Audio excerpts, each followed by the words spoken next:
another review. This time it is for The Bell Jar by Sylvia Plath, and I don't actually have this book with me because I've lent it to a friend, but it's generally regarded as a classic. I had actually heard quite a lot of people's opinions or feelings about this book without knowing too much about the actual plot. One of my friends really likes Sylvia Plath and particularly this book, and she actually relates to it quite a lot. So I had that on one side. I said, oh, I just started reading it. Quite a lot of people, they were like, that's such a depressing book, or is it depressing? And so I had all kind of this surrounding my reading experience without much known concretely about the plot. So I started it. The book follows this character, Esther, and she is a student at university, and she's particularly interested in writing poetry, and it's about her life and her experiences, but also her relationship with life and the kind of life that she has. It was quite a different read for me. I haven't really read a narrator with that kind of voice. I found it very interesting in terms of the character Esther, because there are other characters, but they are pretty minor. It isn't that there are a couple of main characters. It's pretty much her and then quite a few down here, but there's quite a gap in the amount of airtime or words given to them. My feelings about her. Basically, I thought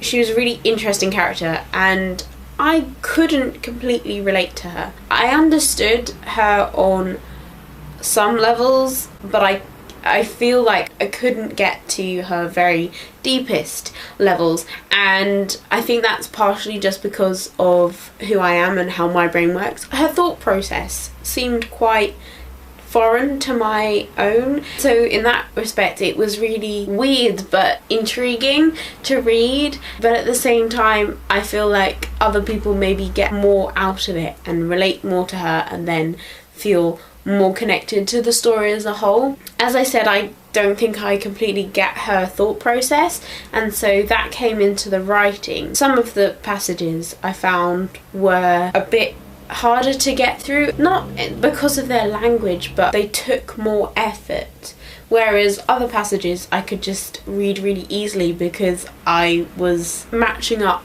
with the way her thought process was working. That's the kind of way I view it. But the passages that were easy to get through often had her kind of poetic description, and obviously there's quite a lot of talk about whether this is reflective of her life in some ways. Sylvia Plath did write a lot of poetry, and this was her only novel. The main character in this likes poetry, but so does Plath, and so I saw her poetic description sometimes in the novel, and that was one of my favourite bits about the book because I love that kind of description, and it's what I try to do sometimes. I just think it is so effective, and Sylvia Plath in particular was very very good at this in this book, and so that was one of the things that I really liked. Another thing about the writing is that the last 30 pages or so made me really uncomfortable and kind of anxious.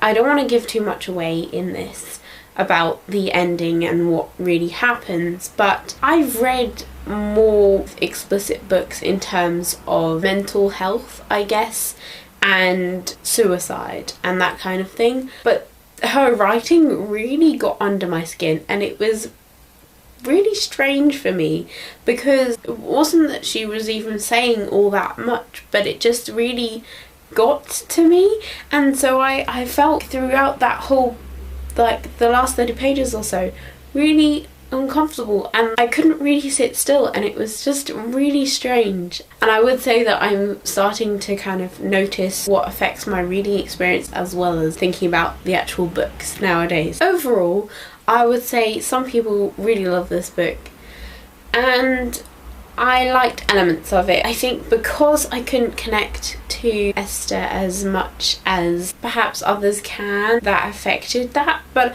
I feel like I got as much from it as I can with my perspective on life, and in that sense I did get quite a lot from it. She has a lot more cynicism than I have. I'm quite a positive person, and kind of throughout Esther or Plath both seem to have a peculiar way at looking at bad possibilities, and so that was quite, not enlightening, but informative in showing other ways of thinking. I would say I appreciated the book, and I appreciated having read the book. I wasn't necessarily enamoured by it, but I really liked it.